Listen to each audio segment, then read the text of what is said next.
बाईचा अभंग घेणार आहे। वाचावी ज्ञानेश्वरी डोळा पहावी पंढरी, ज्ञान होय अज्ञानाशी ऐसा बर येटिकेशी। वाचावी ज्ञानेश्वरी डोळा पहावी पंढरी, ज्ञान होय मूर्खा अति मूढ, ज्ञान होय अति मूर्खा अति मूढ या दगडा। वाचावी ज्ञानेश्वरी डोळा पहावी पंढरी, जो वाचिल कोणी जनी तया लोटावे। वाचावी ज्ञानेश्वरी आणि डोळा पहावी पंढरी। याच्यासाठी हा अभंग घेतला की ज्ञानेश्वरीवर त्याचं अधिकार आहे, वर्चस्व ह्या जनाबाईच्या अभंगाचा, म्हणून हा सेवेसाठी मी हा अभंग निवडलेला आहे। तर याचा थोडासा परिहार असा द्यायचा आहे की या वर्षी 132व्या सप्ताहाच्या 132व्या वर्षाच्या सप्ताहाची 6व्या दिवसाची सेवा माझ्याकडे आलेली आहे आणि हे माझं परम भाग्य आहे की मी ह्याच कुळात येऊन इथंच मला व्यासाच्या गादीवर सेवा करायला मिळते। तर माझं खूप मोठं भाग्य आहे, परमोच्च भाग्य म्हणावं लागेल त्याला। आणि हा श्रीचा सन्मान आहे का की महादेव पाटलाने त्याच्या आईच्या पुण्यतिथीच्या निमित्ताने हा सप्ताह सुरू केलेला आहे आणि त्यामुळे हा श्रीचा सन्मान आहे। एका स्त्रीला, त्यांच्याच घरातल्या एका स्त्रीला या व्यासावरून 2 शब्द सांगण्याची हे देतात, काय म्हणतात, संधी देतात। त्यामुळे मी सगळ्यांना धन्यवाद देते आणि सगळ्यांचे आभार मानते।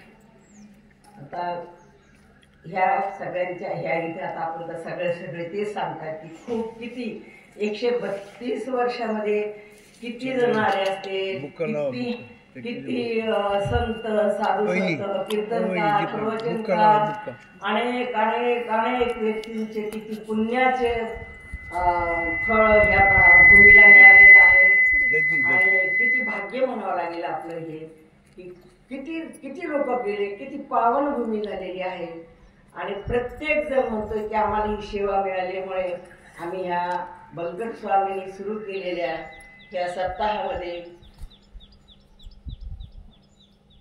हे येण्याचं भाग्य जे प्रत्येकाला आहे तर ते खरंच पूर्वजन्मीचं काहीतरी त्यांचं संचित आहे आणि पुण्य आहे। आणि त्यामुळे आपण नेहमी तेच सांगत की आज आपल्या पाटलांच्या घराण्याचा इवलेसे रोप लावलेले होते, त्याचा वटवृक्ष झालाय, खूप मोठा वटवृक्ष झालाय।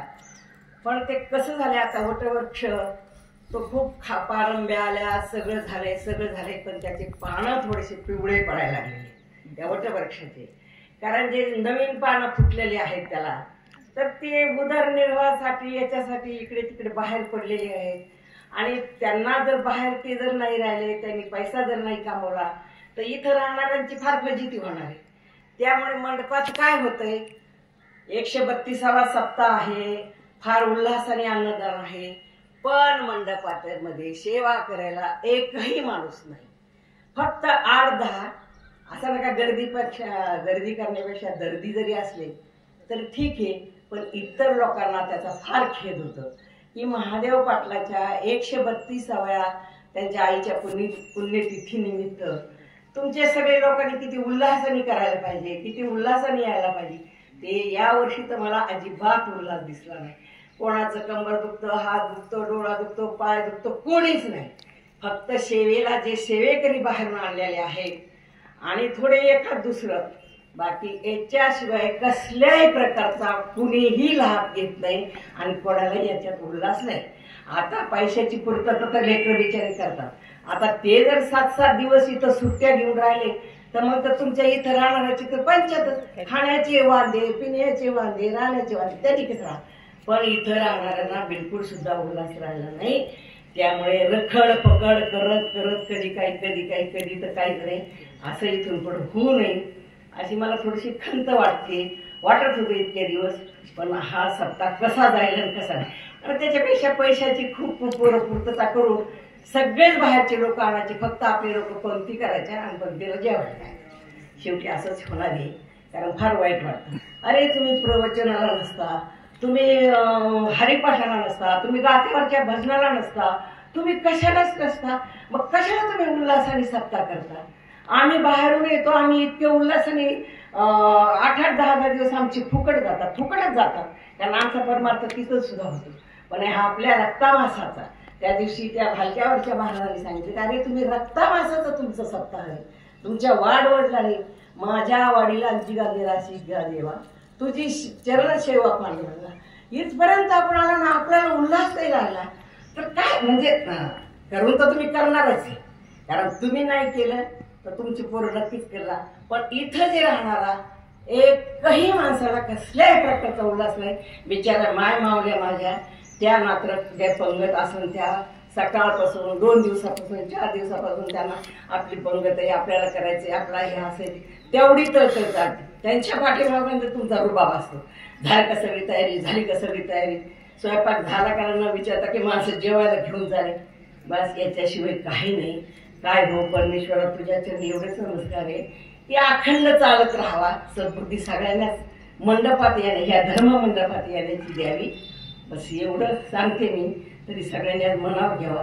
6 दिवस झाले, कोणी कशाला हजरी लावली सांगा, अजिबात नाही, कोणालाही उल्हास नाही. पण तुम्ही माझं कंबर दुखलं, माझं दुखलं, माझ्या शेतात जरी करायचं काय, आणि बाकीचे येणारे काय बावळट इतकं त्यांनी सुरू आले काय. चला ओम नमो जी आद्या वेद प्रतिपाद्या जय जय सई सर्वेदात्मरूप देवा तुची गणेशु सकळार्थमती प्रकाशु मने निवृत्तीदासु अवधारेशु. आता ही ज्ञानेश्वरी वाचावी. जनाबाईंनी आग्रह केला, इतका आग्रह केला की तुम्ही ज्ञानेश्वरी वाचा. आता मला सांगायचं, इथे बसणारे नित्यनेमाने ज्ञानेश्वरी वाचतात का? आणि माझ्या ह्याच्या जावा सुना, अरे तुम्ही नका करू मरणासारखे धंदे. तुम्ही संध्याकाळी बसून, आता झालं ना किती करतात, पण तुम्ही ज्ञानेश्वरीवर हात सुद्धा कधी लावले नाही. जीवनाचं सार्थक जर करायचं असेल ना तर तुम्ही ज्ञानेश्वरी वाचा. एकदा सुरुवात करा तुम्ही ज्ञानेश्वरी वाचायला. वर्षभर का म्हणा 18 देवा झाला, पण माझी आज तुम्हाला इथून व्यासाच्या गाडीवर सोडले की तुम्ही ज्ञानेश्वरी वाचा. तू ग्रॅज्युएशन झालेले तुझं, तू सगळ्यांना घे, नका समजून देऊ. अगं लेकरू कसं असतं, आपण काय म्हणतो समजत नाही, मला त्याच्यातले शब्द समजत नाही, पण लहान लेकरू असतं, ते लहान लेकरू कसं असतं, वेड वाकडं चालतं, बोबडं बोलतं, पण तरी कसं असतं ते चालतच की नाही. वेड वाकडं ते थोडे दिवस गेल्यानंतर त्याला चालायला येतं, बोलायला येतं. तसं तुम्ही ज्ञानेश्वरीला सुरुवात करा ना, ती समजतच नाही आणि वाचलीच नाही, कशाला तसं म्हणता? ती उघडली, ती पाहिली, ते नका तुम्हाला समजू दे, तुम्ही ज्ञानेश्वरी वाचत चला. जनाबाईचा एवढा अधिकार होता की जेव्हा नामदेव महाराज कीर्तनाला उभा राहायचे तेव्हा जनाबाई त्यांच्या पाठीमागे उभ्या राहायच्या. आणि मग त्यांनी ज्ञानदेव कीर्तन करे पुढे नाचे पांडुरंग, जनाबाई म्हणे बोला ज्ञानदेवा अभंग. इतकं त्यांचा अधिकार होता की ज्ञानदेव महाराजांना सांगत होत्या तुम्ही अभंग बोला. आणि त्यांचा इतका अधिकार आहे, ते का सांगतात बाबा इतकी ज्ञानेश्वरी वाचायला? काय होतं ज्ञानेश्वरी वाचून? काय आमचं घर दार खाणं पिणं सगळं देईल का मला ज्ञानेश्वरी? हो, तुम्हाला ज्ञानेश्वरी वाचली का तुमच्या सगळ्या समस्या सुटणार आहेत आणि सगळं ज्ञानेश्वरी तुम्हाला देणार आहे. संसार आलेल्या संसार करावाच लागतो, संसाराशिवाय काही. जन्माला आलेल्या माणसाला संसार करावा लागतो, पण परमार्थ हा संसार तर येतोच, माणूस जन्माला, पण परमार्थ करावा लागतो. परमार्थ तर करावाच लागतो ना. मग करतात संसारातून परमार्थ, करत नाहीत का? सगळेच करतात, पण हे असे करतात. संसार सगळा सांभाळायचा, उरलेल्या वेळात जमलं तर मग परमार्थ करायचा. परमार्थ करत असताना कसं तुम्ही निर्मळ म्हणून परमार्थ करा. आणि परमार्थ करताना संसार आणू नका त्याच्यामध्ये. मी परमार्थ करतो, अहो आज असंच होतं तर माझं तसं होतं, मग तिकडे काम होतं. निर्मळ म्हणून 7 दिवस सगळ्यांनी इथं राहून कोणतंही काही काम न करता तुम्ही उल्हासाने ह्या सप्त्यामध्ये तुम्ही परमार्थ करा. परमार्थ परमार्थ परमार्थ परमार्थ म्हणजे काय? डोकं वज घेऊन पडायचंय, शर्यत लावायची, काय करायचं? फक्त निर्मळ मनाने नामस्मरण करायचं. परमार्थ म्हणजे त्रिवेणी संगमे, देव भक्त आणि नाम, ह्या तिन्हीचा संगम. त्याचीच तर सेवा करायची आपल्याला, आणि तेच आपल्याच्याने होत नाही. ज्ञानेश्वरी वाचत नाही. त्यांनी सांगितले जनाबाईंनी की ज्ञान होय अज्ञानाशी. अहो अज्ञानी माणूस असेल ना तर त्याला ज्ञान होते ज्ञानेश्वरी सांगताय ते ठसका. हे काय कोणाचं तुमचं माझं बोलणं नाही. आणि ऐसा वर या टीकेशी, वर आहे त्या टीकेला की तुम्ही ज्ञानेश्वरी वाचली ना तुम्हाला त्याचं फळ मिळण्याशिवाय राहत नाही, वायाला जाणार नाही. ज्ञान होय अतिमूर्खा, अति मूढ या दगडा. या दगडा ही मूर्ख असला आणि अति मूढ आणि दगड जरी असला, दगडाला पाजर फुटत आपण त्या दगडाला सुद्धा ह्या ज्ञानेश्वरीच्या यांनी तो दगड सुद्धा पावन जाऊ शकतो. ही दगड पावन कसं होतं, कसं म्हणायचंय की तुम्ही त्या दगडावर बसून ज्ञानेश्वरी वाचली.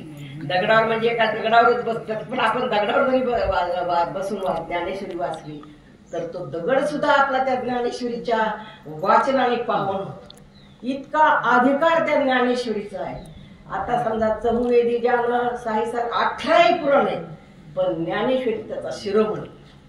ज्ञानेश्वरी ह्या ग्रंथाची कुणीही बरोबरीच करू शकत नाही. 18 वेद सुद्धा नाही बरोबरीच करू शकत, एवढा हा महान ग्रंथ आहे. आणि त्या ग्रंथाची कित्येक लोकांना ओळख नाही हो. कित्येक लोकांना ज्ञानेश्वरी उघडलीच नाही. हे काय आपलं काम आहे का? पारायण करायचं काय आपलं काम आहे का? आमचं काय? अरे काय तुमचं काय काम आहे? खायचं प्यायचं संसार करायचं, एक दिवस निघून जायचं आणि मग परत यायचे काय मनुष्य जन्म? परत मनुष्य जन्म नाही. जेव्हा तुम्ही इथंच करताल ना तर इथंच आहे. ते जर तुमच्या बरोबर आलं तरच तुमचं पुढे तरी काहीतरी येऊन तुम्ही पुन्हा येतात. आणि ज्ञानेश्वरी वाचल्याने मोक्ष मिळतो. आता मोक्ष नका काय मिळाला. तुकाराम महाराजांनी तर मोक्ष मागितलेलाच नाही. ते तर म्हणतात नाही गर्भसुखे घालावे आम्हाची गर्भवासी, आम्हाला नाही पाहिजे मोक्ष. पण ज्ञानेश्वरीने तुम्हाला खूप काही मिळतं. ज्ञानेश्वरी कसं आहे, समर्पण भावाने वाचली पाहिजे. समर्पण करा तुम्ही. ज्ञानेश्वरी हा संसाराचा ग्रंथ नाही, तो भक्तीचा आणि परमार्थाचा ग्रंथ. आणि त्याच्यातून त्यांनी असं ज्ञानेश्वर महाराजांनी किंवा इतर कोणी उपदेश करतात त्यांनी सांगितलं तुम्ही संसार सोडा, पण तुम्ही कामामध्ये काम तुम्ही काही म्हणाला, तुम्ही वेळ ठरवा. अरे दिवसाचे 2 वेळा तरी वाचा किंवा संध्याकाळच्या वेळेला तुम्ही बसा वाचा. आणि मी तुम्हाला सांगते तुम्ही हा उपक्रम चालू करा. साधना ज्यांना आवड आहे ना, मी तुला सांगते अरे ज्ञानेश्वर माऊलीचं मंदिर झालंय तिथे येतात. जेव्हा तुम्ही सगळेच झाल्यानंतर दररोजच्या 10 वेळा तरी व्हायला नका कळणार. वेळ नका कळणार त्याचा अर्थ. जेव्हा आपण एखादं प्रेक्षणीय स्थळ पाहायला जातो किंवा आपण हिमालयात भटकंती करायला जातो, मग त्या हिमालयात खूप नैसर्गिक सौंदर्य असतो, खूप निसर्ग असतो, खूप फुलं असतात आणि अनेक फुलांच्या ताट्या असतात. मग त्या फुलांची सगळ्यांची आपल्याला ओळख असते का? त्या फुलांचं फक्त आपल्याला सौंदर्य पाहून आनंद वाटतो ना. आता प्रत्येकाचं नाव हे पूजाचं हे पूजाचं नका. तुम्ही ज्ञानेश्वरीच्या शब्दाची तुम्हाला नका ओळख होऊ देऊ, पण तुम्ही नुसती ज्ञानेश्वरी शब्द जरी वाचले तर तुम्हाला त्याचा आनंद झाल्याशिवाय राहणार नाही. ती तुमच्या तोंडातून जरी गेले नका समजून देऊ. ज्ञानेश्वरी नाही समजण्यात सुद्धा खूप आनंद आहे, अज्ञानात आनंद. पण तुम्ही ज्ञानेश्वरी वाचा.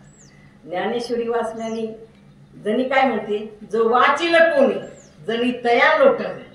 बघा लोटांगण घालीन म्हणतात त्या, की जो कोणी ज्ञानेश्वरी ग्रंथ वाचेल की त्याचे मी लोटांगण आहे. एवढी महान संत आणि त्यांनी आपल्यासाठी जीव तोडला त्यांनी. मग त्यांना काय गरज आहे आपल्याला एवढा उपदेश करायचा, एवढं सगळं सांगायचं की तुम्हाला मी लोटांगण घालीन? काय पडलं त्यांना? कारण संत हे जगाचा उद्धार करण्यासाठी येत असतात. त्यांचा स्वतःचा झालेलाच असतो उद्धार, ते स्वतःच्या उद्धारासाठी ते आलेलेच असतात. पण त्यांना असं वाटतं इतरांचा जडमुडा सहित यांचा उद्धार व्हावा. हे जन्माला आले मनुष्य जन्म नाही पुन्हा. त्याच्यामुळं आणि ज्ञानेश्वरांनी एवढा ग्रंथ लिहून ठेवला. ज्ञानेश्वरांनी हा ग्रंथ लिहिला. मग त्यांनी त्यावेळेला काय 8-10 लोकच होते त्यावेळेला, काही एवढी मांदियाळी नव्हती संतांची. मग 8-10 लोकांमध्ये त्यांनी तो ग्रंथ पूर्ण झाल्यानंतर त्याचं काय नाव ठेवायचंय, काय करायचं असं त्यांची चर्चा सुरू झाल्यानंतर त्याला धर्मकीर्तन असं नाव ठेवायचं ज्ञानेश्वरीला. तर त्याला विरोध झाला. धर्मकीर्तन आहे, धर्मकीर्तन म्हणजे धर्माला मी यांना उपदेश, कीर्तन म्हणजे उपदेश करायचा. त्याला एक कोणी पसंती नाही दिली. मग नामदेव महाराज म्हणले भावार्थ दीपिका ठेवायचा. तर त्याला बरेच जणांचं अनुमोदन झालं की ठीक आहे. बरेच जणांचं म्हणजे फक्त 10-12 मोजून लोक होते तेव्हा संत. पण जनाबाई उठल्या. जनाबाईंनी सांगितलं, भावार्थ दीपका जरी तुम्ही ज्ञानदेव म्हणा, पण ह्या ग्रंथाचं नाव ज्ञानेश्वरीच ठेवायचं.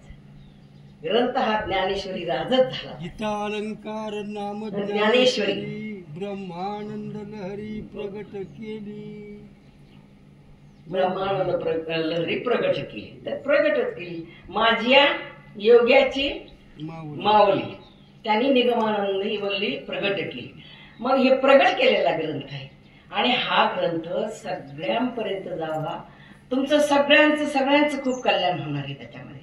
तुम्ही हा ग्रंथ वाचल्यानंतर त्याच्यामधून तुम्हाला संसारामध्ये काय तुमच्या अटी तटी, तुमच्या मनाला शांती, कधी अनुकूल परिस्थिती, प्रतिकूल परिस्थिती जरी निर्माण झाली, काही येऊ द्या तुम्हाला वादळ, आणि तुम्ही हा ग्रंथातल्या ह्या 2-4 बाब्या वाचा शांत ठिकाणी, तर ज्ञानेश्वरी ही माय माझी तुम्हाला शांत केल्याशिवाय राहणार नाही. किती वादळ येऊ द्या. काय लोकांजवळ जाऊन बोलायचंय? आपल्याला कोणी बोललं, आपल्याला कोणी रागवलं, आपल्याला खालीवर बोललं तर काय जायचं याच्या दारात त्याच्या दारात, त्याला सांगायचं याला सांगायचं, काय सांगायचं? ज्ञानेश्वरीला सांग. ग्रंथ उघडा, वाचा त्याच्या बाबा. तुम्हाला तुझी आई तुम्हाला ती समोर दिसेल, तिला बोला, तिला सांगा आणि तिच्यात रंबान वाहतो त्या ग्रंथामध्ये. कारण हा ग्रंथ ज्ञानेश्वरी हा साधा ग्रंथ नाहीये. त्या ग्रंथात काय नाहीये त्या ग्रंथामध्ये. नामा म्हणे ग्रंथ श्रेष्ठ ज्ञानेश्वरी एक तरी वाचावी. त्यांनी सांगितलं नाही तुम्ही पाठ करा, ज्ञानेश्वरी पाठ करावी अशी कुणीही सांगितलेलं नाही. ज्ञानेश्वरीची एक तरी ओवी तुम्ही वाचा, त्याचा अनुभव घ्या, तुम्ही त्याला बोला. आणि ज्ञानेश्वरी काय शिकवते? तुम्हाला सुंदर वागायला बोलवते. ज्ञानेश्वरी जर तुम्ही शिरलात ना, मग तुमचं वागणं बदल, तुमचं बोलणं बदल, तुमचा काय खावा हे बदलेल, तुम्ही कसं राहावं बदलेल, तुम्ही दुसऱ्याशी कसा आदर करता हे तुमचं जीवन बदलेल, तुमची वाणी बदलेल. अहो ज्ञानेश्वरीमध्ये शब्दाची श्रीमंती आणि वाणीची श्रीमंती हे वेगवेगळ्या प्रकार सांगितलेले. तुम्ही समजा शब्दाची आणि वाणीची श्रीमंती, शब्द जे आहेत ना, तुम्ही त्या शब्दाने तुम्ही दुखवता यावं त्याला. कोणाला काहीतरी बोलायचं, कोणाला तरी काहीतरी बोलायचं आणि मग ते दुःख होतं. पण वाणीची श्रीमंती कशी असती? तुम्ही त्या वाणीतून गोड बोललात ना, कोणाला याला त्याला, येते बाबा काय चाललंय, कुठं चाललंय, कसं चाललंय, तू बरं चाललंय का, किंवा तू असं करतो का, तू ज्ञानेश्वरी वाचतो का, तू आळंदीला गेला का, तू पंढरपूरला गेला का. मग अशा बोलण्याने त्याला आपल्याविषयी आस्थाही निर्माण होती, आपल्याला त्याला बरं वाटतं. कसं आहे, ज्ञानेश्वर महाराजांनी सांग, 6 अन्न मिटले आणि रसाळ शब्द जसे कल्लोळ अमृत. आणि तुमचे शब्द हे अमृताच्या कल्लोळासारखे पाहिजे. आणि तुम्ही चांगले शब्द बोलतो, 4 लोक येऊन बसतात की रे अरे जाऊ दे, आपण त्याच्याजवळ बसलो ना आपल्याला खूप समाधान वाटतं. कारण त्याच्याजवळ ज्ञानेश्वरीचा प्रसाद आहे. त्याला ज्ञानेश्वरीचं थोडं अंग लागलेलं, खूप शिरलेलं नसू द्या ज्ञानेश्वरीमध्ये, पण त्याला ज्ञानेश्वरीचा सहवास झालेला असतो. म्हणून त्याच्या अंगी ते श्रेष्ठत्व येतं, भक्ती येते. आणि मग तो काय करतो, त्याच्याजवळ बसतात लोक. मग काही लोक म्हणतात, हे त्याला काय काम धंदा, 4 लोक घेतो बोलतो, कसं बोलत, तू काय म्हणतो पाठवतो का? नाही, त्याची वाणी खूप गोड आहे, अमृतासारखी आहे.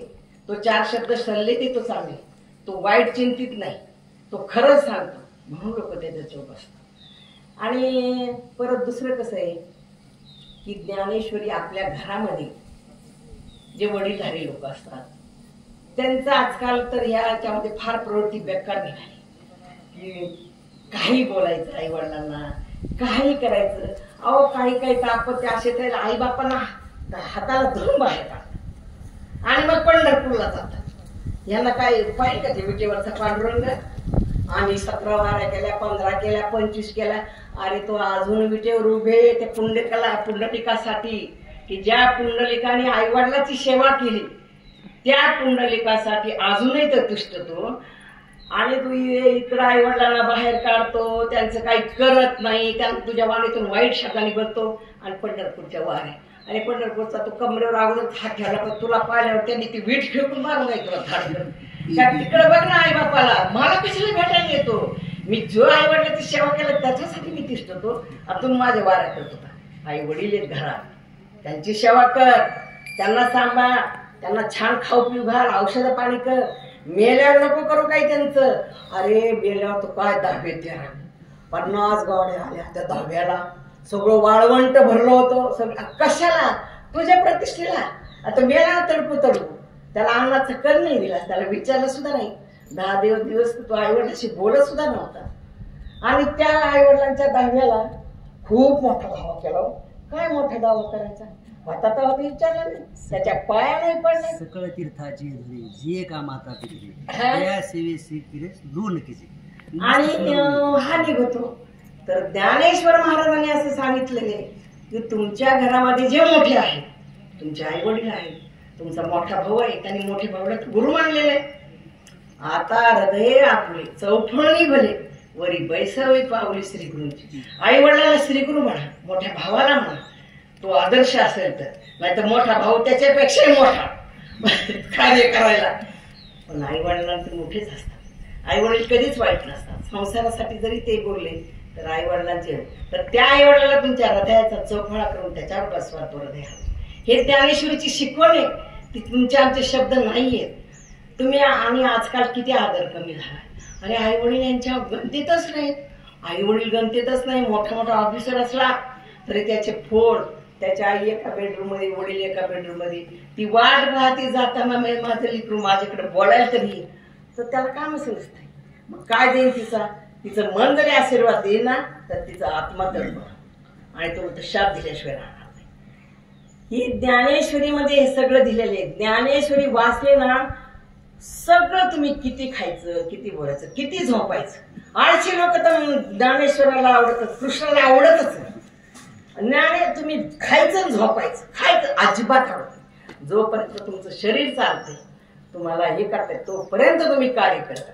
कार्य करत राहा. म्हणजे एवढा वजे घ्यायचे, ते गुरुवाळ्यात जायचं आणि ते डोंगरावर पडला तरी तसलं कार्य करू नका. तुम्ही काहीतरी कार्य करत चला. तुमच्या हात, तुम्ही बसू नका करू. तुम्ही नाही काय केलं तर टाळ घेऊन माझं भजन तरी करा. म्हणजे तुमच्या हाताच्या हालचाली होतात. तुम्ही मंदिरापर्यंत तरी जाता, मंदिरापर्यंत. आणि तुम्ही नाही, माझं आता काहीच काम राहिलं नाही, एक चादर घ्यायची, एक खाली सतरंज घ्यायची, जय पडून राहायचं. मग म्हणायचं उठा ना जेवायला. मग नको मला भूक, याला भूक कशी लागली, याचा व्यायामच नाही. हा पुढे 4 पावलं चलतच नाही, याला भूक कशी लागली? खरं सांग, कशी भूक? थोडं तरी कार्य झालं पाहिजे ना आपल्या शरीरात. आणि आपल्या शरीराकडून सुद्धा तुम्ही कार्य करून घेतलं पाहिजे. त्याचा सुद्धा लाड करायचा नाही, अजिबात लाड करायचं. हे ज्ञानेश्वरीत सांगितलंय. हे मनचं एकही नाही, कारण मला मनाने काही येतच नाही. हे ज्ञानेश्वरी सांगितलं की शरीराचे लाड करू नका, लाड करू नका. त्याला लाडाने येडं करूच नका तुम्ही. त्यालाही कामाला लावा. तिकडंच सगळं बोलत आता मला काय माहिती तुम्ही झोपला तर जागे नाही बघितलं काय तुम्हाला. मला वाटलं डोळे वटारले तर माझ्या इकडं चुकवळ बघून सगळं बघा. कारण डोळ्या वटरायची सवय लागली. तुम्ही इथं बसा, मी तुमच्याकडे माझ्या काय बघत इतक्या बसा, म्हणजे बसा काय. म्हणजे आपले स्वभाव हे गेलेले नाही. आपण आध्यात्मिक घरात आलो, महादेव पाटलाच्या वंशात आलो, पण आपली तामसवरती सुटत नाही. बोला. न धरी विधीची भीड, न करी आपली चाल, वाढवीत गेला कोड इंद्रियाची.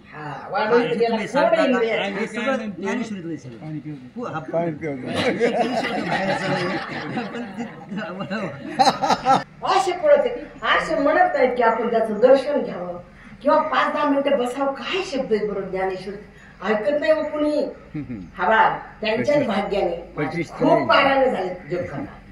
मी आळंदीला अजान वर्षाखाली 3 पारायण केले. आम्ही वृंदावनला पारायण केलं. जोग महाराजाच्या पुण्यतिथीच्या वेळेला मी आळंदीला पारायण केलं.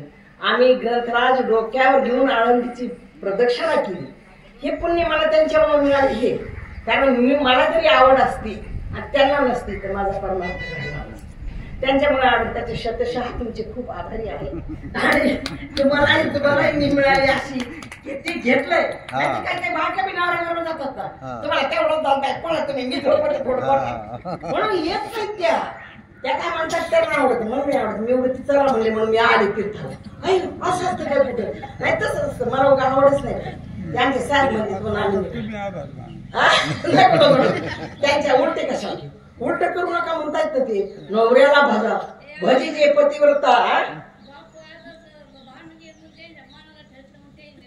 नाही माझ्याचं भांडण द्या भांडायचं बी असतं, प्रेमही करायचं.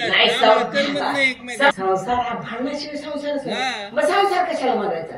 भांडण नसते तर संसार, भांडण म्हणून संसार नाही तर तो परमार्थ झाला असता ना. सुरुवातीपासूनच परमार्थच झाला असता. भांडण आहेत, तन्न आहेत, बुद्गे, अहंकार आहे, मी बडा तू बडा, म्हणून तर संसार आहे. नाही तर परमार्थ नसतं झाला. सगळे रामराज्य नसतं झाले का सुखी? रामराज्यात सुद्धा होतं काय तुझं माझं. सीतामाईला लागलं वनवासाला साड्या करून.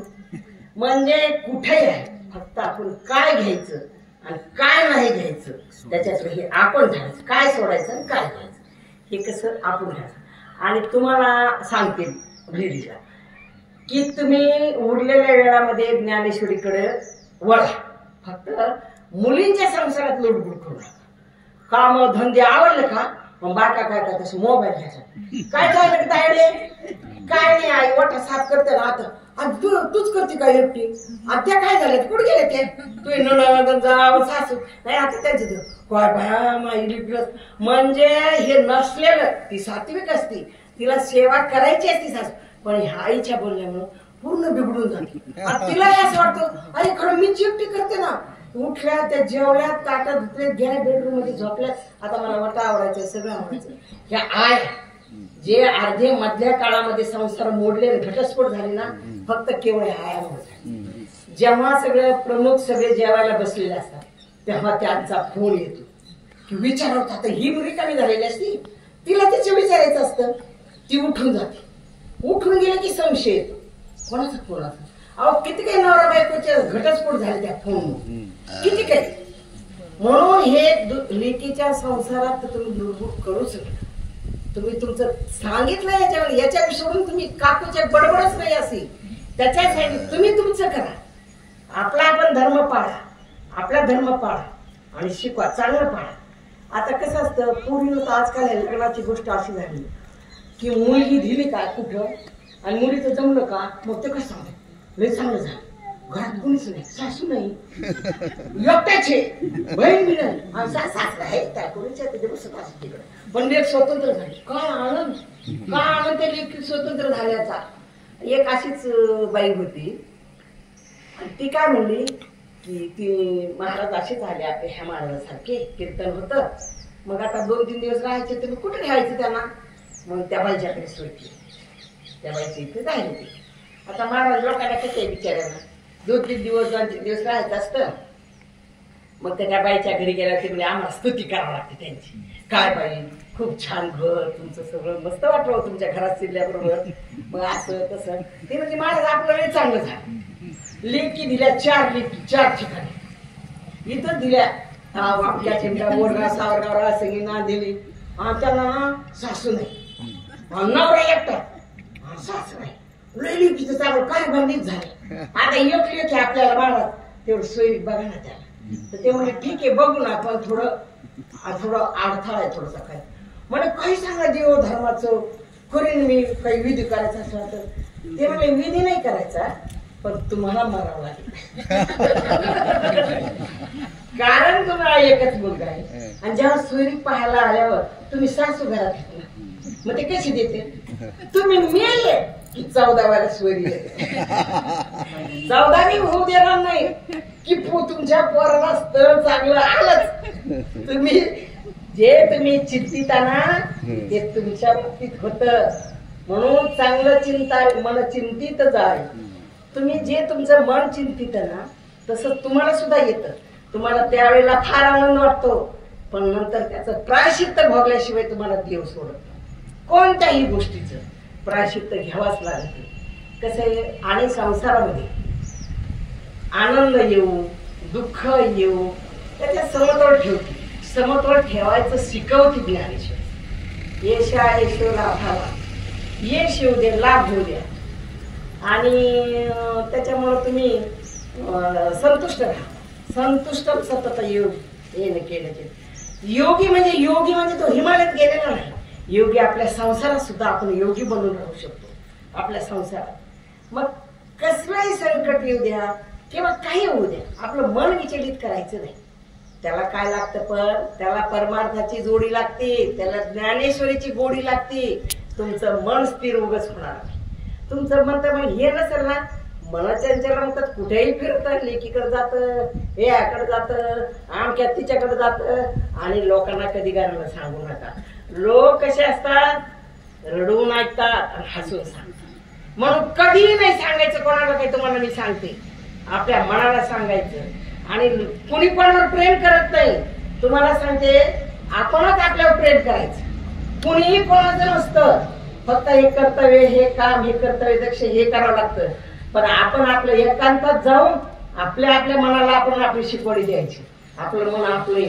तुम्ही ज्याच्यावर खूप प्रेम करता ना, खूप प्रेम आहे माझं त्याच्यावर, खूप प्रेम आहे, आणि त्याने धोका दिला ना तुम्हाला, त्याच्यासारखं दुःख नाही. त्याच्यासाठी इतकं प्रेम कोणावर करायचंच नाही. अति कोणतीच गोष्ट करायची, अति प्रेम करायचं नाही, अति त्याग करायचा नाही, अति कोणतीच गोष्ट करायची. कारण ती जर तुम्हाला समोर त्याचं जर उलट आलं ना, तर त्याच्या इतकं दुःख कोणतं गोष्ट हे ज्ञानेश्वरीत सांगितलं आहे. त्याच्यामुळे तुम्ही स्वतःवर सुद्धा प्रेम करायचे सांगा. तुम्ही स्वतःवर सुद्धा खूप प्रेम करा. स्वतःवर प्रेम केल्याशिवाय आपलं व्यक्तिमत्व वाढत नाही. आपण आपल्यावर प्रेम करायचं. आपण योगी व्हायचं. संसारात राहून आपण योगी व्हायचं. कारण संसार तर करायचंच आहे तुम्हाला. तो चुकणार आहे का? आता साध नाही. 2 मुलं लग्नाचे राहिले, जरी तो गेला तर त्यांनी करतोय पाहतो. पण आता तुला संसार परमार्थाला लागून आम्ही म्हणू का चांगलं? काय साधनाने केलं, परमार्थाला लागलं निकडं सगळं अजिबात नाही. अर्धवट संसार सोडून कधी परमार्थ करायचा. तुमचं सगळं झालं ना, तुमचा संसार चांगला तिकडे परमार्थ घेऊन. तसं अर्धवट करायचं कोणत्याही गोष्टी.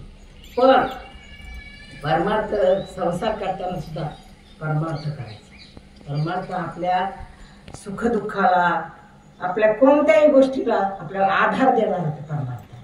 आता काही गोष्टींचं, काही लोकांचं कसं असतं बघा, वाजवीपेक्षा जास्त श्रीमंती येते त्यांच्याकडे खूप, आणि अपेक्षाही नसती. श्रीमंत होतात. मग ते श्रीमंत होतात ना, तेव्हा ते इतकं येतं की त्यांना अहंकार वाढतो, दर्प, अहंकार हे. मग त्याला काय असं वाटतं, अरे मी चाललो की सगळ्यांनी असं रामराम करावं, नाही तर उठावं, नाही तर मग माझ्या शब्दाला मान द्यावा, काहीतरी अमकं धमकं करावं. आणि तो जे चांगलं जीवन जगत असतो ना, अगदी मोकळ्या मनाने, ते हे आले का सगळं, मग ते असं संकुचित होतं. माझी गाडी, माझं हे, मग कीर्तनात याच्या जरी आला तर तो असा बसणार, असं पाहणार, लोक आपल्याकडे पाहतात का, आपली गाडी समोरच लावणार. हा अहंकार त्याच्यामध्ये इतका अहंकार येतो की ते जीवन जे आलेलं असतं ना, त्याच्याकडे श्रीमंती जी आलेली असते ना, जगू शकत नाही. आणि त्याचं असे येत नसतं, ते सांगत बी नाही, जगत बी नाही. ते अहंकार आहे फक्त.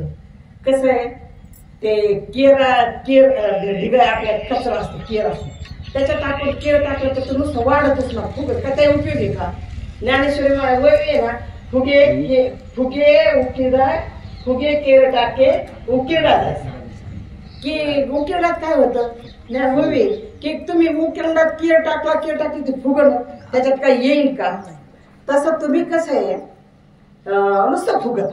मग ना तुम्हाला जीवन जगता येत नाही आनंदाने, ना असं दुःख असतं तर कोणाला सांगता येत नाही आणि स्वस्ता येत नाही, दोन्ही.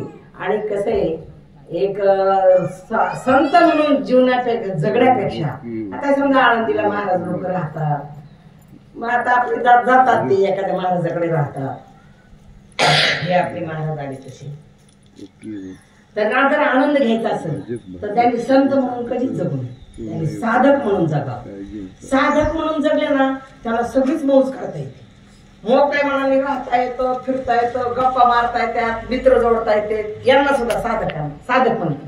आणि संताची उपाधी लागली का, अयो त्याला लगेच मोठे पाहिजे, आणि मी संत व्हायला लागले म्हणजे मला सगळ्यांनी नमस्कार दिलं पाहिजे, माझ्या पाया पडलं पाहिजे, मला सगळ्यांनी काय महाराज कुठलं काय असं, म्हणजे आपोआप या उपाध्या जोडल्या जातात. म्हणून जीवन जगताना इतकं सिंपल झालं जीवन. असू दे ऐश्वर्य तुमच्याकडे खूप खूप लोक ऐश्वर्य लोक आहेत, दैव संपत्ती खूप आहे. आसुरी संपत्तीने लोक वाचतात, दैवी संपत्तीने कधीच माणसाला याचा गर्व चढत नाही. आणि त्या सगळ्यामध्ये की हे ज्ञानेश्वरी आहे, की ज्ञानेश्वरी त्यांनी सांगितलेलं जनाबाईने की वाचावी ज्ञानेश्वरी आणि डोळा पाहावी पण. तसं नामदेव महाराजांनी सांगितलं. काय नामदेव महाराजांचं काय म्हणजे पंढरपुरा हा एक तरी आडवाय पण पंढरपुरा हा आहे त्यांचा आहे का. तर त्यांनी सांगितलं की हे सगळंच जेव्हा ह्या सगळ्या ग्रंथ आणि ह्या ग्रंथाला कोणाचीच तोड नाही. ज्ञानेश्वरी हा हिरा आहे. जसं गीता अलंकार नाम ज्ञानेश्वरी हा हिरा आहे, अमूल्य ठेव आहे हिऱ्याची. जसं एखादी समजा आता विधवा स्त्री असते, तिने खूप अलंकार घातले तरी तिला शोभा येत नाही, कारण तिच्या कपड्याला कुंकून असतं. तसा कितीही अलंकार तुम्ही घातले काय केलं, पण माझी ज्ञानेश्वरी जिथं नसेल ना तिथं अजिबात आनंद नाही, तिथं अजिबात कोणत्याही गोष्टीचा हे नाही. कारण हे अलंकार त्याच्यामध्ये त्यांनी खूप काही सांगितलेलं आहे. आणि आपलं बरंच टाईम एका झाला टाईम सांगला. तर या ज्ञानेश्वरी बद्दल सांगायचं म्हणजे सगळ्यांनी ज्ञानेश्वरी वाचतात. किती जण ज्ञानेश्वरी वाचतात इथं दररोज नित्य नियमाने? किती जण ज्ञानेश्वरी वाचतात? भाऊ वाचतात तुम्ही? जग भाऊ तुम्ही वाचता का? तुम्ही सुरू केलेलं बंद केलं? बंद केलं त्यांनी. अहो एवढं माऊलीचं मंदिर झाले. खरं तुम्ही ज्ञानेश्वरी.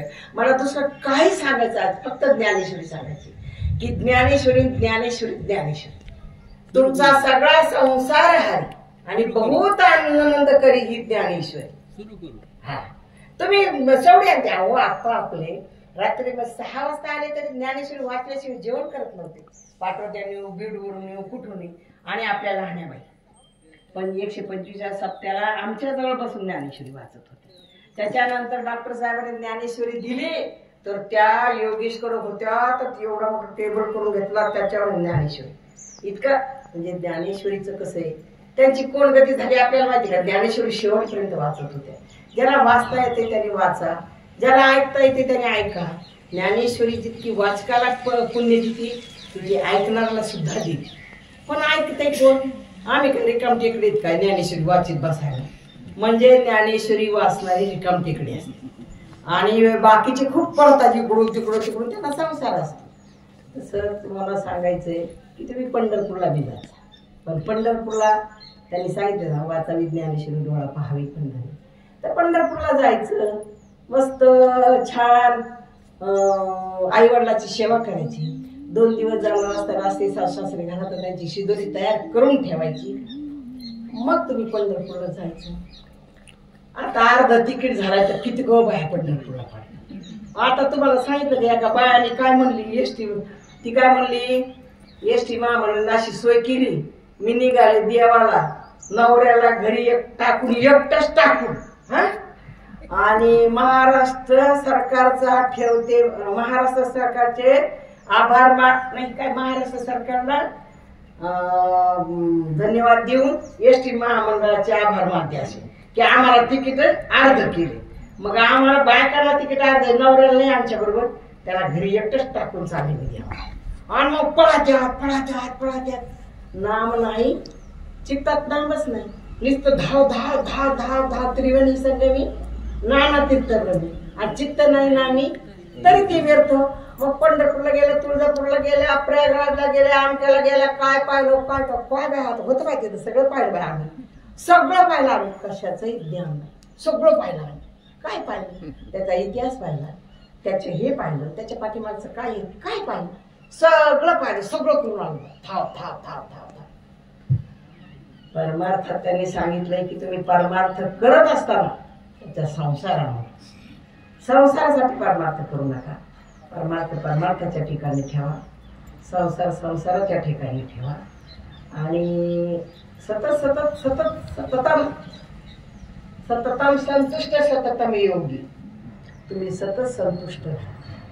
कसं की हा संसार आहे त्याच्यात खूप दुःख सुख आहे.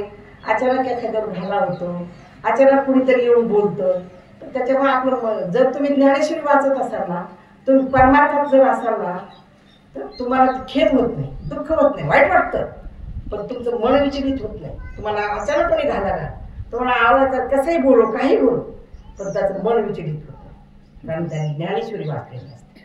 तुम्हाला 10 जणांनी येऊन 10 शिव्या द्या, तुम्ही म्हणता काय केलं होतं बाई, मी अचानक येऊ शकतो, पण तुमचं मन हेलवणार नाही, कारण ती ज्ञानेश्वरी भाव धरून यावाची ज्ञानेश्वरी कृपा करी हरी तयावरी. हा नामदेव महाराजांचा भाव धरून यावाची ज्ञानेश्वरी हरी कृपा करीत आहे.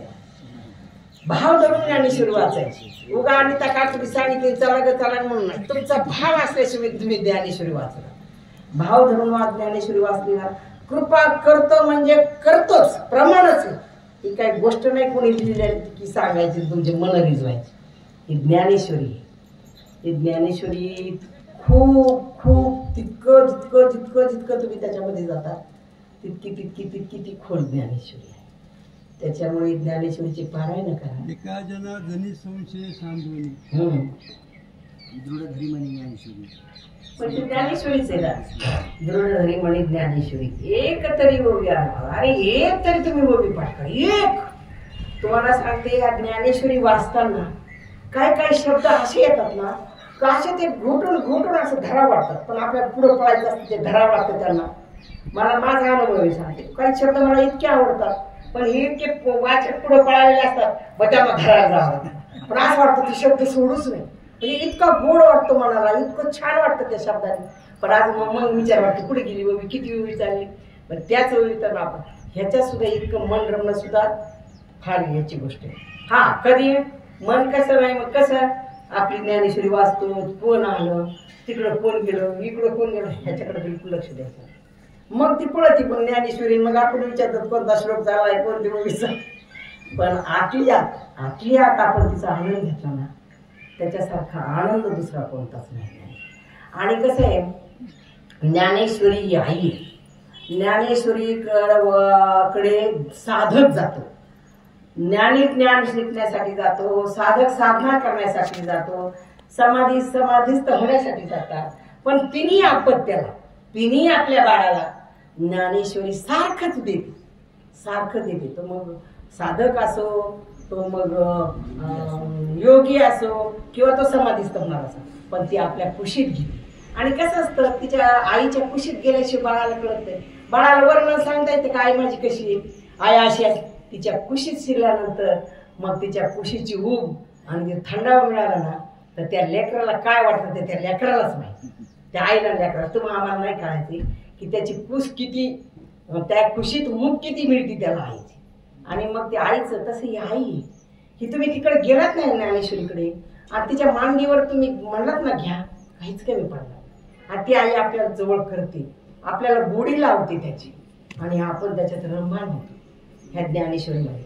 मी तर माझा स्वतःचा अनुभव सांगते. मी एकांतात बसते, तुला सांगते बरं का तुम्हाला, मी एकांतात 5-5, 7-7 तास बसते, दार लावून बसते एकांतात. माझी मी बोलते, याला बोलते, देवाला बी बोलते, काही वाईट वाटलं तर देवाच्या पुढे जाऊन बिरडते, कोणाला मला सांगत बसत नाही. त्यांनी माझं काही हे केलं तर त्यालाच भांडते, पण मी बसते. हे मी आतापासून अंगीकारले, काही गर्वाची गोष्ट नाहीये. मी माझ्या स्वतःमध्ये मी आनंद पाहते. मला बाकी काय, आता माझा संसार होऊ चुकला. तुम्ही म्हणता येईल काय काकूला काम, 8 दिवस आली इथं बसली, आलं त्यांच्या काय घरी चालले सुना मिळाला, पण ह्याला सुद्धा एवढं करायला सुद्धा भाग्य लागलं. ह्या माझ्या भाग्याने मला ह्या गोष्टी मिळालेल्या आहेत. आणि त्याच्यामुळे माझा परमार्थ घडतोय. आणि परमार्थ करता करता आम्ही खूप काही केले. आम्ही 4 धाम यात्रा केल्या, सगळं प्रत्येक राज्य आम्ही हिंडून पाहिलं. आम्ही फॉरेन केलं. का केलं? लोक म्हणतात काय फॉरेनला जायचं काय? अरे तुम्ही मनुष्य जन्माला येता, ह्या पृथ्वी तलावर काय निर्माण केले हे पाहायचं नाही का आपण? हे पाहायचं नाही का आपण? फॉरेनला जायचं नाही का? ज्याची यथाशक्ती असेल फॉरेनला जायचं ना. अरे तिथे पाहायचं ना काय केलं ते देवानेच केले का? आपण केले का जेव्हा? आणि ते सुद्धा पाहून यायचं. आता शास्त्री बाबांचं कसं आहे, मला सगळं भ्रमण करायचं, फॉरेनला फिरायला जायचं. आम्ही तसं गेलो. आम्हाला काय केलं म्हणजे काय जायचं फॉरेनला? म्हणलं का नाही जायचं? आपल्याजवळ आहे आणि आपल्याला पाहायचंय ना. अरे ते पाहायचं तिथं काय? परत आपल्याला मनुष्य जन्म येणार आहे का? अजिबात येणार नाही, सांगताच येत नाही. आणि मोक्ष मिळतोय का काय? मोक्ष तर काय आमच्या सरकारला मिळतो म्हणा, पण मोक्ष नको जे मोक्ष मिळाला ना काही नाही, नुसतं अंडकोशामध्ये शिरल्यासारखं नुसतं पण मोक्ष वगैरे काहीच नाही. त्याच्यामुळे मोक्ष नका काही मुलांना, जेव्हा काय आपले पाप पुण्याचे असं पण सगळा आनंद, पर्यटनाचा सुद्धा आनंद घ्या तुम्ही सांगते. सुट्टी असेल काही असेल द्या, निसर्ग सुद्धा परमेश्वर आहे, परमात्मा आहे त्याच्यामध्ये. तुम्ही जाऊन निसर्गामध्ये नुसतं फिरू नका, फोटो काढू नका. की फोटो दिला की सोशल मीडियावर टाकायचे की व्हॉट्सअपला मी किती पाहिजे, मी पुढे गेले ते माझ्या मैत्रिणीला करूच नका. अहो संध्याकाळच्या वेळेला जर तुम्ही एखाद्या झाडाखाली बसला आणि ते झाड जर सगळ्या पाखराने भरलेले असलं, तुम्ही निवांत बघा कसे ते संध्याकाळच्या वेळेला चिव चिव चिव चिव चिव करतात, एकमेकाला सांगतात रात्र झाला की आपल्या घरच्याकडे चला, आता रात्र होईल थोड्या वेळात. आणि काय ते असतं पक्ष्यांची ती भाषा. आणि तुम्हाला सांगते मी पक्ष्यांना तांदूळ टाकते. हा ज्ञानेश्वरी वाचल्यावर पक्षाची भाषा कळते असं भाषा कळतेच ना. तुम्हाला सांगते मी यांना एकदा सांगितलं, मी फिरते गच्चीवर फिरते आणि मी तांदूळ टाकते, पण मी फिरेपर्यंत एकही पक्षी येत नाही. आणि मी फिरून बसले का माझी सवय, नंतर मग मी तांदूळ असे फेकते आणि मी बसेपर्यंत एकही येत नाही. आणि मी बसून तांदूळ टाकते भार भार भार भार. आणि एकमेकाला बोलवतात, ते एकटे खात नाही, स्वार्थी नाही ते, की आपल्याला मिळालं की भरा नेऊन ठेवा, परत पोत भरा. पोतेच नाही त्यांच्याकडं, पोते नाहीत. मग ते एकमेकाला चिक चिक चिक चिक चिक चिक चिक करून बोलवतात. आणि एखादा नाही आला तर तारेवर बसून त्याला त्याच्या भाषेत बोलवतात.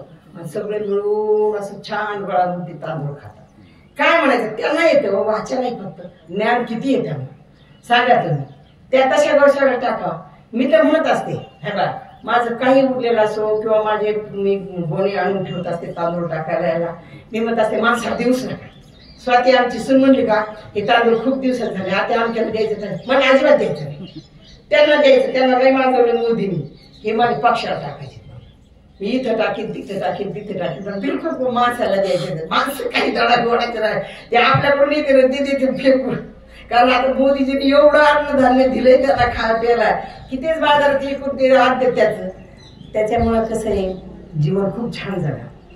अजिबात असं नर्वस होऊन जीवन जगू नका. खूप तुमच्या दुःखाचे प्रसंग येऊ द्या, तेवढ्यापुरतं पण हा मनुष्य जन्म नाही. मस्त आनंदात जगायचं, हसत जगायचं, सगळ्यांची स्नेह भावाने वागायचं. हिची चाडी तिला करायची नाही, तिची गुढी तिला लावायची नाही, काय जसं येईल तसं असं मस्त मस्त राहायचं, छान राहायचं. आणि ज्ञानेश्वरी वाचायची, देवाचं दर्शन घ्यायचं. आपण नाही म्हणत मंदिराचा, आपल्या घरात देवघर आहे. आपल्या देवघरासमोर जर तुम्ही पूजा केली तरी खूप देवात गेल्यासारखं. आपले देव मांडले आपली वाढवणी नाही त्याच्यामध्ये, त्यांची पूजा करा, त्यांना नमस्कार करा, मोठ्याचा आदर करा, छोट्यांना संस्कार द्या. हेच आहे, बाकी काय ज्ञानेश्वरी शिकले.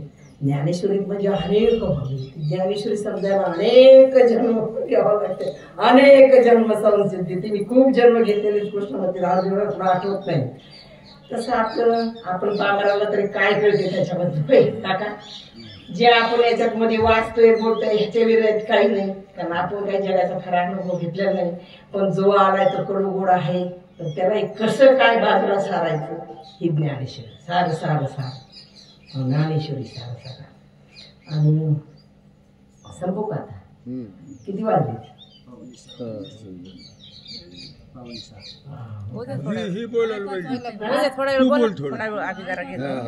अरे मग तुम्ही गेला तुमच्यासाठी मी आजचा टाइम बदलून घेतला. आता हे कसं असतं बरं का, आता एक तुम्ही येत संस्कार कसे असतात घराण्याचे. अप्रूबाई गेले, अप्रूबाई बी पुण्यवान होते म्हणून हे सत्यातच गेले ते, पण त्यांचा वारसा आध्यात्मिकाचं ज्ञान असल्यामुळं का अध्यात्म घरामध्ये असल्यामुळं तुम्ही पाळला की नाही. आज आला काय एकटे आरोमधून आहे, आली की नाही हे करायला, काय गरज होती. आले असते नंदभाऊन ते गेला असतं, होता स्वयंपाक केले असते, जेवले असते. पण नाही, जे संस्कार बिनलेले आणि तुम्ही लग्न होऊन आलेले, तुम्ही पाळलेले, त्यामुळे तुम्ही हे संस्कार विसरू शकत नाही.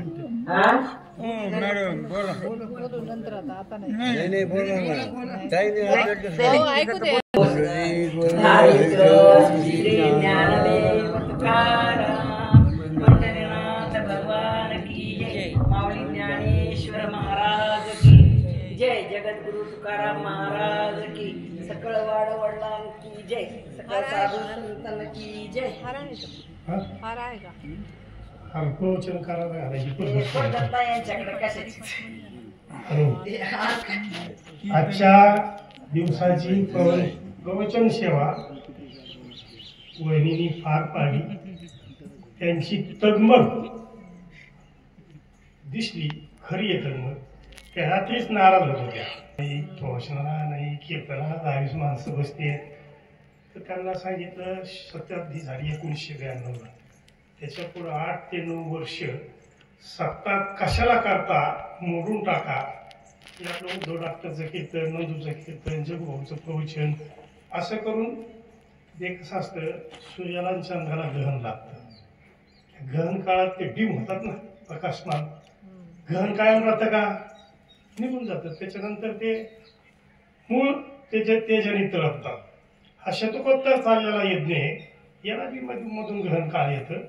हा चलत राहील जोपर्यंत पांडुरंग परमात्म्याची इच्छा आहे तोपर्यंत हा सप्ताह चालणार आहे. कोणाला कोणाला तरी बुद्धी देणार, हा चलत राहणार. आता मला एक सांगायचं होतं, पण भानगड अशी आहे की मी 6 वेळा ज्ञानेश्वरी वाचली, पण किती ओम नमोजी आद्य पुढं काय माहित नाही, ध्यानातच नाही. 6 वेळा प्रयत्न केला, ओम नमोजी आद्याच्या पुढे काही नाही.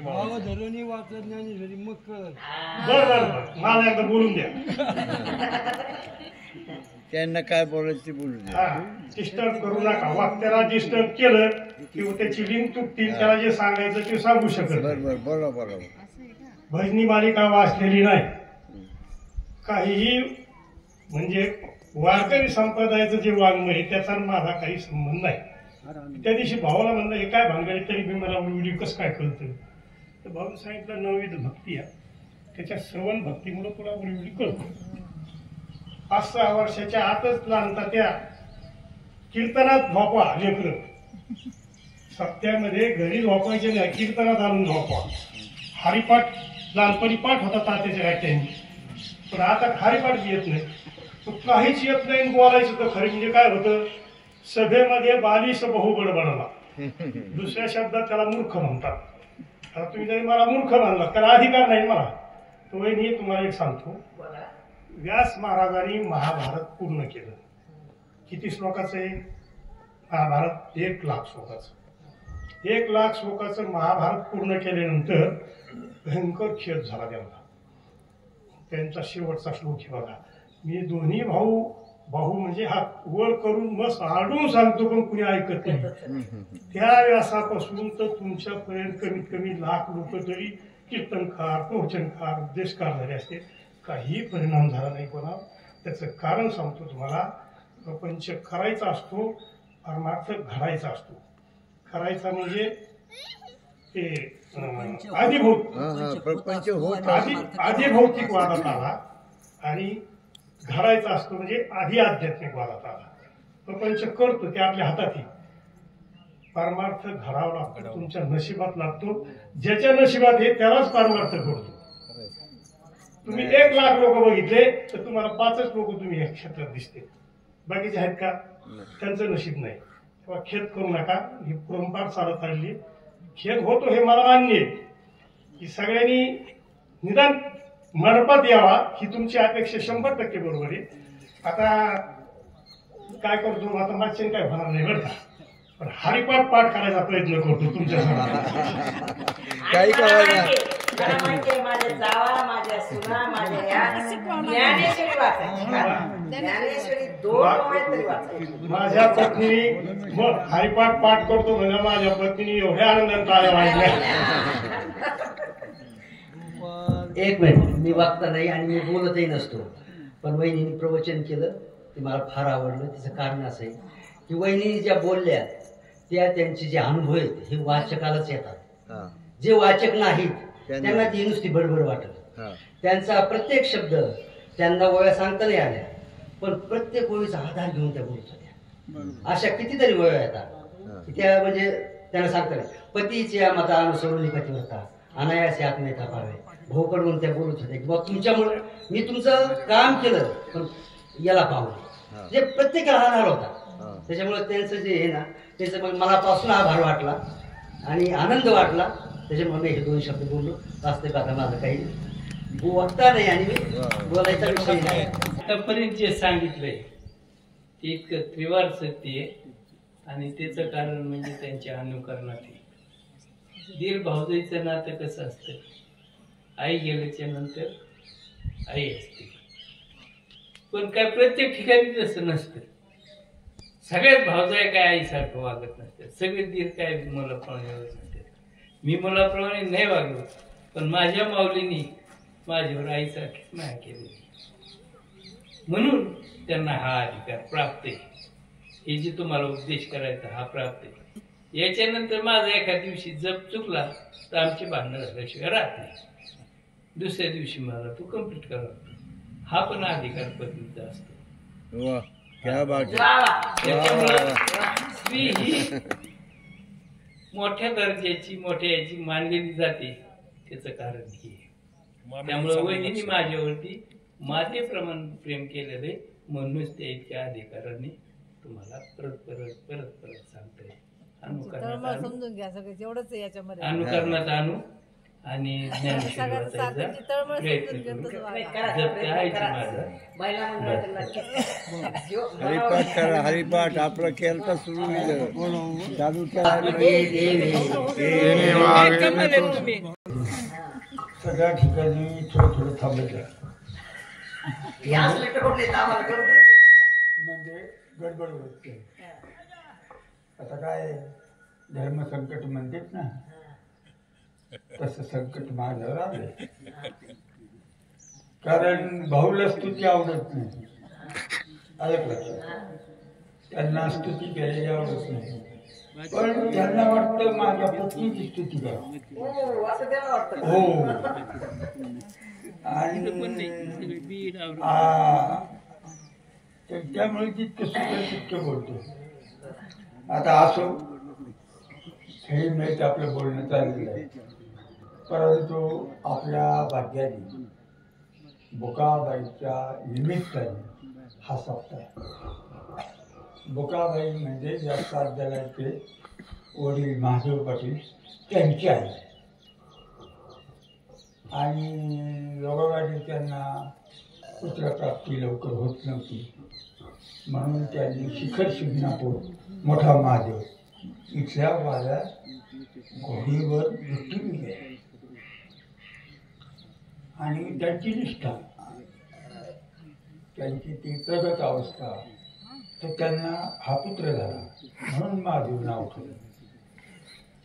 म्हणजे अशा तपस्वी स्त्रीच्या अधिष्ठानाखाली आपला सप्ताह चाललेला आहे.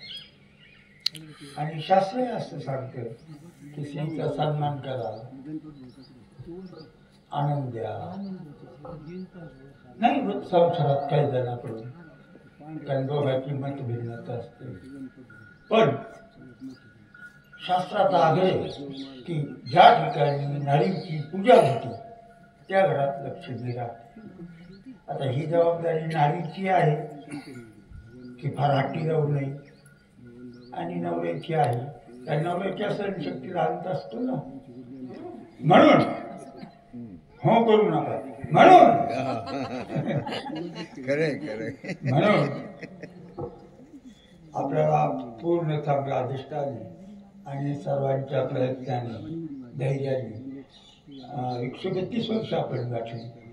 वहिनी तुमच्या माहितीसाठी सांगतो, कधी कधी माणूस दररोज उत्साही राहू शकत नाही, आलं लक्षात. कधी असं होतं, कधी तसं होतं. तसं आम्ही लहानपणापासून सप्ताह पाहतो, अशीच तारंबळ. 4-5 हरिपाठाला प्रवचन असेल की एका माणसाने 4-4 कीर्तन केली, हे पण त्या नावी झाले. आणि ही आपल्या गावातच अशी अवस्था आहे असं नाही, तर ही प्रत्येक गावात अवस्था आहे. कारण स्पिरिट जीवन झालं, कोणालाच थांबायला वेळ नाही. आणि लोक घरच्याला इतकी काळजी कशा जाते, तुला इथं टी व्हीवर लावून देते प्रवचन, असे विचित्र प्रकार झाले.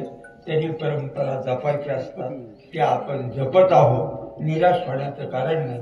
अण्णांनी फार सुंदर सांगितलं की ग्रहण लागलं म्हणून सूर्य अंधारात जात नाही, येतो अर्थ, चंद्र येतो अर्थ, पण ते पुन्हा प्रकाशित होतात. तसं प्रत्येक गोष्टीत काही वेळा दुष्काळ पडतो, हा वर्णन आहे की तुकाराम महाराजांच्या काळात दुर्गा नावाचा दुष्काळ सलग 13 वर्ष पडला होता. अशा प्रकारे या गोष्टी होत असतात. म्हणून ही परमार्थाची नौका कोणाच्याही ताब्यात दिली जात नाही. बंकट स्वामींनी 132 वर्षापूर्वी ह्याच गावाची निवड केली. तेवढं आश्चर्य, दुसरे काय गाव नव्हते का? त्याचा अर्थ असा आहे की येथे हे कार्य करण्यासाठी समृद्ध लोक राहतील. समृद्ध म्हणजे मनाने. म्हणून चिंता करायची नाही, फक्त उपाय आणखी शोधायचे. कारण आता आपण माणसं निर्माण करू शकत नाही. काय करणार? गावातली सगळी माणसं एकत्र केली, मला वाटत 200च्या वर लहान मुलासकट पोरं माणसं कशी आपण माणसं आणणार? पुन्हा आवड निवड असली, लोकांना काम असतात, काही खेळ करायची गरज नाही. चाललंय ते बरोबर आहे, आगेच असो. पहिले अत्यंत आभार. आज माझ्या लक्षात आलं की भाऊची प्रगती काय आहे. यशस्वी पुरुषाच्या मागे एक स्त्रीचा हात असतो. जर ती स्त्री जर बरोबर म्हणजे आर्थिक जर बरोबर नसेल, किती वायरिंग करा, प्रकाश पडणार नाही. पत्नी ही आर्थिक नसते. ती जरी प्रभाव सप्लाय नसली तरी पण आर्थिकचं काम करते. म्हणून फार चांगले चांगली दिलं हलवली.